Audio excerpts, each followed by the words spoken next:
Hello, my name is Jessica. Thank you for joining us today. In this video, we will look at the Teen Times from December 6, newspaper number 559. The debate article we will discuss, the topic will be, should all students be made to learn at least one foreign language? All right, so let's look at my introduction. My first point is globalization. You're probably all familiar with this word. It basically refers to the increasing global relationships of culture, people, and economic activity. Now, globalization is not a new concept. In fact, traveling and international trade, both of which served as a medium to bridge the gap between different cultures and civilizations, can be dated back to the 19th century. However, you hear this word a lot today because the pace of globalization picked up rapidly in the past 20 to 30 years. This is largely due to the advent of technology, such as the invention of internet or cell phones. These tools of communication allow people to connect with anyone, anywhere in the world. It's quick, convenient, and getting more and more affordable. We use the phrase, the world is getting smaller, my second point, to describe this phenomenon because there's no doubt that the conceptual space of the world has reduced. Now, you're probably asking, what does all this have to do with learning a foreign language? Well, let's look at my third point, globalization and learning a foreign language.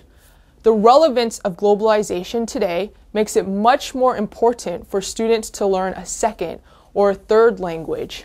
In other words, globalization demands proficiency in not just foreign languages, but also international studies and understanding other cultures.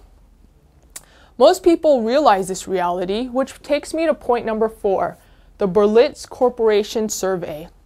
Berlitz Corporation is a global leadership training and education company based in the United States. In August of this year, the education company polled more than 9,000 parents in 9 countries in Europe, North and South America, and Asia. The aim of the study was to find out how parents of children between the ages of 4 and 17 perceive the importance of foreign language. It found that a whopping 90% of parents think foreign languages will be a crucial element in their children's success. The corporation's report, which was released in October of this year, said that in an ever globalized world, parents are, and I quote, becoming more serious about a global education for their children. They give more priority and not only to foreign language learning, but also to cross-cultural and experimental learning to support their children's future global success, end quote. Now, for these reasons and more, which I will discuss in detail during my presentation, I believe that all students, point number 5, should be required to learn at least one foreign language. Okay, so point number 1. In their first statement, the Con said that students should focus on mastering their native language first, before learning a second or a third language. Although this statement is true, it isn't an effective argument. The Cons bring up a whole another issue, which is the lack of quality education some students in the U.S. receive. Of course, we all agree that students should receive decent education, one that includes both native language and foreign language education. My second statement, bilinguals have more employment opportunities. There are more employment opportunities for people who are bilingual. This is a fact. Whether companies and organizations are conducting business overseas or are trying to grab a larger market share at home, employees are increasingly seeking out bilingual workers or people with the ability to speak and communicate in more than one language. Let's look at my third statement. Bilinguals get paid more. Did you know that people who can speak more than one language fluently get paid more? Previous studies have found that to find and keep valuable bilingual workers, employees are willing to pay big.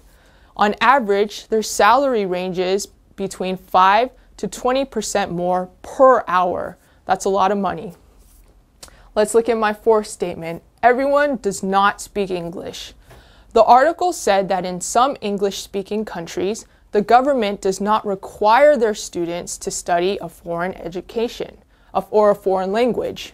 This is because native English speakers often believe that English is understood worldwide, so they don't need to know another language.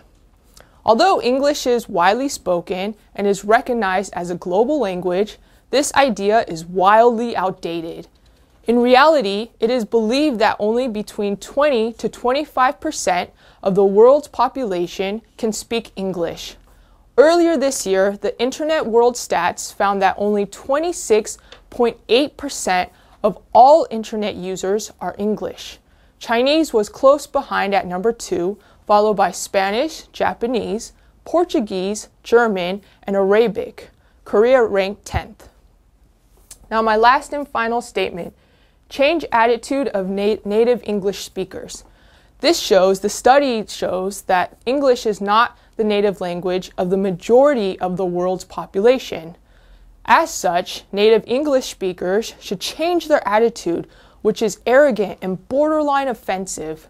Instead of demanding that other people learn English, they should try to make an effort to learn a foreign language. All right, so my second statement. In their second statement, the Khans say that students can gain cultural understanding in other subjects, such as history, geography, and religious studies. While this is true, I am going to argue that the best way to learn a language is by the best way to learn about a foreign culture is by studying the language. Let's look at my second statement, language equals culture. This is because language and culture often go hand in hand. For example, the fact that many languages have more than one translation for the word you indicates that these languages and the culture that speaks them place a greater emphasis on distinguishing between audiences. For example, Spanish and French focus on familiarity versus formality, while Arabic emphasizes gender. English, however, uses the word you for masculine, feminine, familiar, formal, singular, and plural. This example is just one of many of the linguistic and cultural differences between languages. Now let's look at my fourth statement, understanding a culture. Learning a foreign language is about understanding and experiencing another culture and society, and through this, it broadens your own perspective and outlook on the world. A country's words are one of the most telling representatives of its society. For example, coming across a word in a foreign language which has no direct translation in English or your own native language reveals an entirely new series of meanings. Now, this expresses what is considered important to speakers in that language. In addition, when you speak another language, you can enjoy literature, film, books, and music in that original language. This is extremely difficult for a translation. It is extremely difficult for a translation to be a perfect replica of the original. The best way to understand what the author really meant is to read and understand what the author wrote. All right, so my last point, expands worldviews. Because language simultaneously defines and is defined by the world around us, learning another language opens one's mind to new ideas and new ways of looking at the world. Okay, so this is my final statement and final slide. Point number 1, academic advantages of studying a foreign language. Research has found that there are many academic benefits of learning a foreign language. Studies of bilingual children also consistently show that these children grasp linguistic concepts, such as words have several meanings, faster and earlier than their monolingual counterparts. It also enhances the academic skills of students by increasing their ability in reading, writing, and mathematics. My second point, language and math.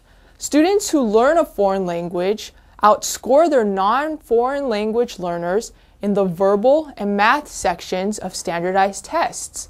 This relationship between foreign language study and increased mathematical skill development, particularly in the area of problem solving, points out once again to the fact that second language learning is more of a cognitive than linguistic activity. Studies have also repeatedly shown that foreign language learning increases critical thinking skills, creativity, and flexibility in young children. My fourth and last point, positive self-esteem and self-image. Foreign language studies is an area where children not accustomed to achievement in schools are able to excel. The resulting benefit is self-image, self-esteem, and satisfaction with school and their school experience is enormous. Evidence from several studies show that language students have a significantly higher self-concept than non-language students. For these reasons, I believe that students should learn a foreign language. I hope you agree. Thank you.